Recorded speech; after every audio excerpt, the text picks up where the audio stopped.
Hello दोस्तों, मैं गौरव मिस्त्री ट्रू इवेंट्स हिंदी चैनल में आपका हार्दिक स्वागत करता हूं।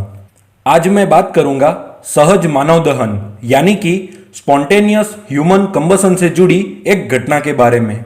वैसे देखा जाए तो भूतकाल में सहज मानव दहन से जुड़ी 200 से भी ज्यादा घटनाओं को दर्ज किया गया है, परंतु आज इतनी टेक्नोलॉजी और संसाधन मौजूद होने के बावजूद इन घटनाओं के रहस्य से पर्दा नहीं उठ पाया है। परंतु दोस्तों, इस वीडियो में आगे बढ़ने से पहले आप हमारे चैनल को सब्सक्राइब करके हमारा मनोबल बढ़ा सकते हैं। दोस्तों, सहज मानव दहन से जुड़ी आखिरी घटना 22 दिसंबर 2010 में आयरलैंड में दर्ज की गई थी, जो माइकल फेहर्टी नामक 76 साल के वृद्ध के साथ घटित हुई थी। उस दिन माइकल फेहर्टी के पड़ोसी मिस्टर मैनियन को स्मोक अलार्म बजने की आवाज सुनाई दी। यह सुनते ही वे तुरंत यह देखने के लिए अपने घर के बाहर चले गए। घर के बाहर निकलते ही उन्होंने पाया कि यह आवाज माइकल फेहर्टी के घर की ओर से आ रही थी। वहां जाकर उन्होंने देखा तो माइकल फेहर्टी के घर से धुआं निकल रहा था। यह देखते ही उन्होंने बहुत बार फेहर्टी को आवाज भी लगाई, लेकिन कुछ भी प्रत्युत्तर ना मिलने पर मिस्टर मैनियन ने फायर ब्रिगेड को बुला लिया। फायर ब्रिगेड के आने के बाद तुरंत ही घर के अंदर जाकर देखा तो चिमनी के नजदीक माइकल फेहर्टी की जली हुई लाश पड़ी थी। उसके बाद इस घटना की जांच करने के लिए फॉरेंसिक एक्सपर्ट को बुलाया गया और फॉरेंसिक एक्सपर्ट की जांच में जो खुलासे हुए वे बहुत ही चौंकाने वाले थे, क्योंकि माइकल फेहर्टी के शरीर में लगी आग सिर्फ उनके शरीर तक ही सीमित थी।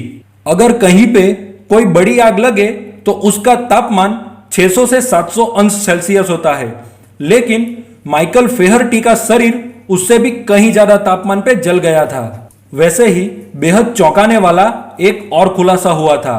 वह यह था कि इतनी प्रचंड आग के बावजूद उस कमरे की छत और अन्य वस्तुओं को किसी भी तरह का नुकसान नहीं हुआ था। इस घटना पर पूरी गहराई से जांच की गई, लेकिन बाद में इस निष्कर्ष के साथ इसे छोड़ दिया गया कि यह सहज मानव दहन की श्रेणी में आता है, जिसका कोई भी स्पष्टीकरण मौजूद नहीं है। दोस्तों, इससे पहले की ऐसी ज्यादातर घटनाओं में यह पाया गया है कि सहज मानव दहन से जलने वाले व्यक्ति के घुटनों के नीचे का हिस्सा रहस्यमय तरीके से बच जाता था, और भूतकाल में हुई ऐसी घटनाओं को शराब की लत, काला जादू समेत अन्य कई बातों से जोड़ा गया।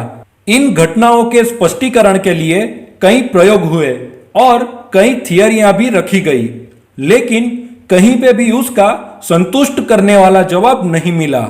लेकिन इनमें डॉक्टर ब्रायन द्वारा किया गया प्रयोग इस गुत्थी को सुलझाने के बहुत ही करीब था। अपने प्रयोग में उन्होंने पाया कि हमारे शरीर में मौजूद ट्राइग्लिसराइड्स नामक फैट विघटित होकर फैटी एसिड और ग्लिसरॉल बनाता है। इनमें फैटी एसिड का कई बार विघटन होकर एसीटोन बनता है। एसीटोन की खासियत यह है कि वह बहुत ही नीचे तापमान पर भी आग पकड़ लेता है, और डॉक्टर ब्रायन के प्रयोग के मुताबिक यह एसीटोन ही सहज मानव दहन जैसी घटनाओं का कारण था। आगे उन्होंने अपने प्रयोग में पाया कि घुटनों के निचले हिस्सों में ट्राइग्लिसराइड्स फैट का प्रमाण बहुत ही कम होता है, जिसके कारण ज्यादातर घटनाओं में घुटनों के नीचे का हिस्सा बच जाता था। तो दोस्तों, मुझे भरोसा है कि आपको यह वीडियो जरूर पसंद आया होगा, और पसंद आया हो तो इसे लाइक और शेयर जरूर कर दे। जय हिंद।